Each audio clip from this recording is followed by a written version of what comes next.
Hello everybody, Donik Requiescat here.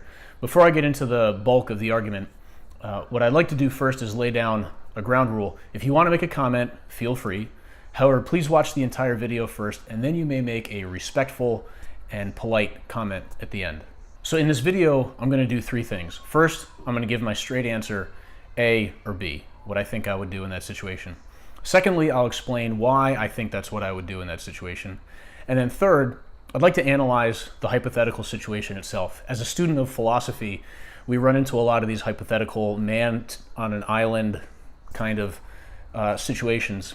And we realize that there's a limit because most of the time they don't deal with real life. They can only tell us so much. However, they can be useful for looking at some aspects. So we're going to go into an analysis of the situation itself. Okay, so first of all, as promised, here's my straight answer.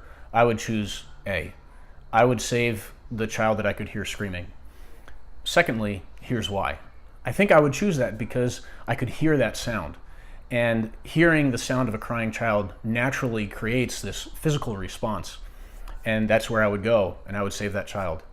And then I would cry for the 1,000 lives that were lost. It's not a win-win situation. It's a tragedy either way. Now let's analyze the situation a little bit. Let's change it and say, instead of it being 1,000 embryos, let's say it's 1,000 children, but they're in comas, or 1,000 adults and they're in comas, and you can somehow just save that one wing of people, or you save that one child that's screaming out.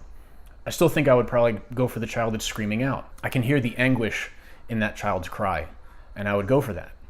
So what is it that condemns the 1,000 unborn? It's that we can't hear them. We don't hear that cry, and it doesn't tug on our heartstrings the same way that it does for the one child that's crying out.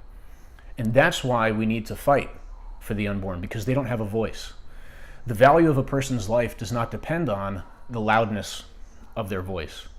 And that's what we're arguing as pro-lifers, is that every life is valuable. The old, the young, the born, the unborn, the loud and the quiet, the strong and the weak.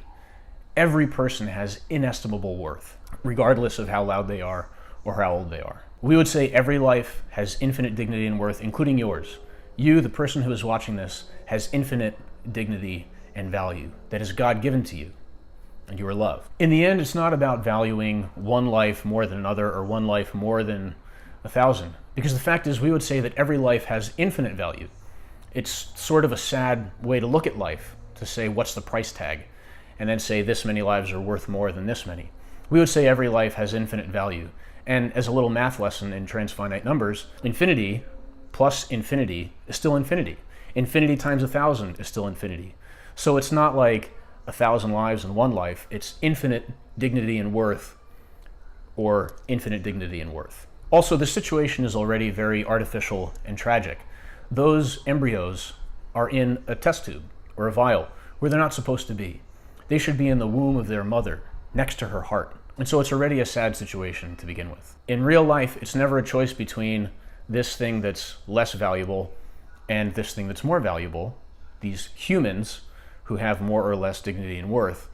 It's always a choice between these humans and this other kind of lifestyle, or these things that we want. It's important to note here too that abortion is different, because abortion is not just allowing someone to die because you can't get there to save them. It's taking positive action against a life. Abortion is not a passive thing. It's important to realize too that there are more options. The person could just leave. We could say, no, I'm just going to leave. I'm not going to save either life. But we wouldn't respect that. We would call that cowardly. The fact is we sense this need to value life, to save one or the other. And because we sense this need to value life, that we should save, then we see that it is in us, right? It's part of our nature to sacrifice, to give up part of ourselves, to risk something, to save the life of another.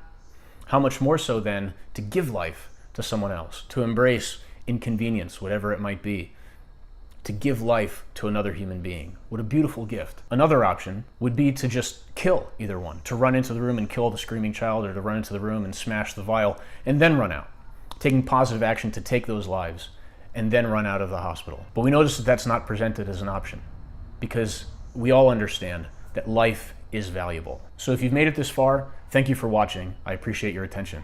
And if you want to, you may leave a polite, respectful comment down below. Thank you.